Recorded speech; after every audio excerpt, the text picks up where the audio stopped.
Assalamualaikum anak soleh-solehah. Bagaimana kabarnya hari ini? Sehat-sehat bukan? Masih tetap dengan Ustazah Feti. Jangan lupa like, comment, and subscribe ya. Mari kita awali pelajaran kita dengan bacaan basmalah. Bismillahirrahmanirrahim. Di video ini kita kembali belajar pada tema 5, subtema 1, muatan pembelajaran bahasa Indonesia. Pembelajaran 1, menjawab pertanyaan berdasarkan bacaan. Untuk dapat menjawab pertanyaan dengan tepat, kalian harus memahami isi bacaan dengan cara menemukan semua informasi penting dalam bacaan. Informasi adalah sekumpulan data atau fakta yang diolah sehingga memiliki arti dan dapat difahami oleh pembaca. Suatu pertanyaan biasa mengandung kata tanya seperti berikut. Kata tanya apa digunakan untuk menanyakan benda atau peristiwa. Kata tanya siapa digunakan untuk menanyakan tokoh di dalam cerita. Kata tanya di mana digunakan untuk menanyakan tempat. Kata tanya kapan digunakan untuk menanyakan waktu. Kata tanya mengapa digunakan untuk menanyakan alasan atau sebab. Kata tanya bagaimana digunakan untuk menanyakan cara, proses, atau tahapan. Biasanya, jawaban dari pertanyaan bisa tersurat atau tersirat di dalam teks. Jawaban tersurat berarti jawaban tertulis jelas pada kalimat-kalimat dalam teks. Sedangkan jawaban tersirat berarti jawaban harus disimpulkan dulu berdasarkan informasi dalam teks. Pembelajaran 3, menyampaikan jawaban dan menceritakan kembali isi teks. Menyampaikan jawaban. Untuk menjawab pertanyaan dengan tepat, terlebih dahulu baca dan pahami isi bacaan dengan baik ya. Cara membaca yang baik adalah dengan membaca dalam hati atau tidak bersuara. Dengan membaca dalam hati, kita dapat lebih cermat mencari hal-hal penting di dalam teks tersebut serta menjawab pertanyaan yang diberikan. Menceritakan kembali isi teks dapat dilakukan dengan merangkai kembali jawaban-jawaban yang ditulis menggunakan bahasa yang baik dan berurutan. Jika menceritakan kembali dalam bentuk lisan, sebaiknya diceritakan dengan lafal dan intonasi yang jelas, sehingga informasi dapat dipahami dengan baik oleh pendengar. Masuk ke pembelajaran 4, menjelaskan informasi dari teks yang dibaca. Langkah-langkah untuk mengidentifikasi informasi dari suatu teks yaitu 1. Perhatikan judul teks. 2. Bacalah teks dengan seksama. 3. Tentukan semua kata kunci dalam tiap paragraf. 4. Pahamilah kalimat utama yang mengandung kata kunci tersebut. 5. Semua kalimat utama yang kita temukan merupakan informasi penting dari teks tersebut. Ayo simaklah teks berikut. Tuanku Imam Bonjol yang memiliki nama lengkap Muhammad Shahab merupakan salah satu pahlawan Indonesia. Beliau lahir di Pasaman, Sumatera Barat pada tahun 1772 dan wafat di usia 92 tahun tanggal 8 November 1864. Peto Syarif adalah panggilan ketika remaja. Saat dewasa, beliau terkenal sebagai pemimpin yang tegas menentang penyimpangan ajaran-ajaran agama di Sumatera Barat. Jadi, informasi penting yang bisa kita ambil dari teks di atas adalah nama lengkap Tuanku Imam Bonjol adalah Muhammad Shahab. Informasi yang kedua, Tuanku Imam Bonjol lahir di Pasaman tahun 1772 dan wafat pada tahun 1864 di usia 92 tahun. Mempresentasikan informasi dalam bentuk peta pikiran. Pembelajaran 6.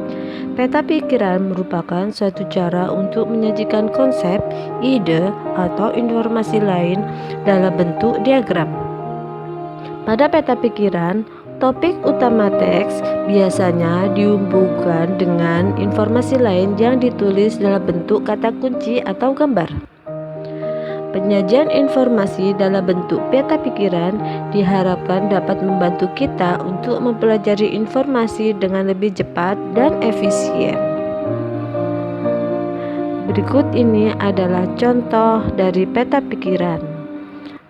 Ayo, kamu dapat membuat peta pikiran seperti contoh ini. Yuk, silakan lengkapi peta pikiran berikut ini ya tugasnya. Selanjutnya, kita masuk ke pembelajaran ilmu pengetahuan sosial. Masih tetap di tema 5, subtema 1. Pembelajaran 1. Tokoh dan peninggalan pada masa kerajaan Hindu, Buddha, dan Islam. Pada masa kerajaan Hindu, Buddha, dan Islam, kita memiliki banyak tokoh-tokoh yang berperan besar terhadap masyarakat. Berikut ini adalah beberapa tokoh serta peninggalan kerajaan Hindu, Buddha, dan Islam dan sikap kepahlawanannya. Tokoh dan peninggalan pada masa kerajaan Hindu. Raja Mulawarman yang berasal dari kerajaan Kutai. Raja Mulawarman merupakan raja pemeluk agama Hindu yang terkenal baik budi. Raja Mulawarman menyedekahkan 20 ekor sapi kepada kaum Brahmana. Sikap kepahlawanan dari Raja Mulawarman yaitu adil dan bijaksana, taat menjalankan agama serta mencintai rakyatnya. Dan juga Raja Mulawarman adalah seorang yang dermawan. Peninggalan dari Raja Mulawarman yaitu Prasasti Yupa. Raja Kertanegara merupakan raja dari kerajaan Singasari. Raja ini adalah raja pemeluk agama Hindu yang berhasil menaklukkan seluruh wilayah Nusantara.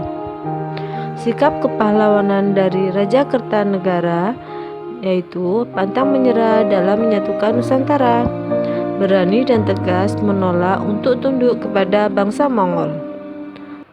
Peninggalan dari Raja Kertanegara yaitu Candi Singasari.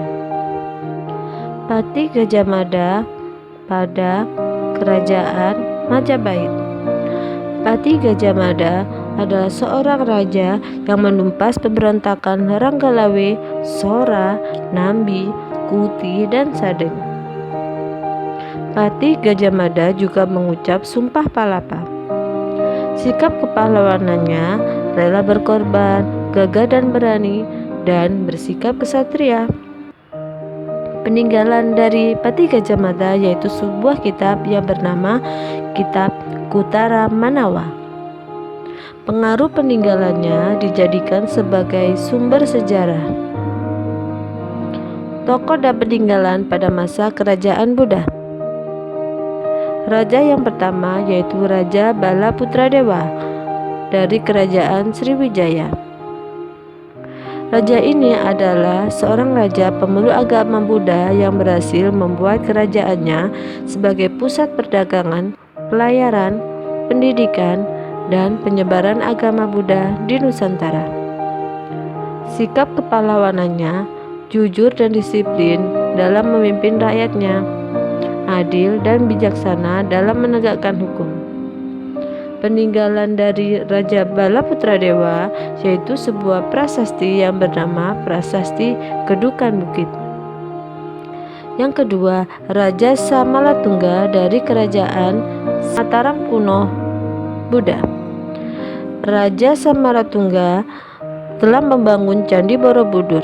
Sikap kepahlawanannya yaitu gagah berani, penuh semangat, dan pantang menyerah.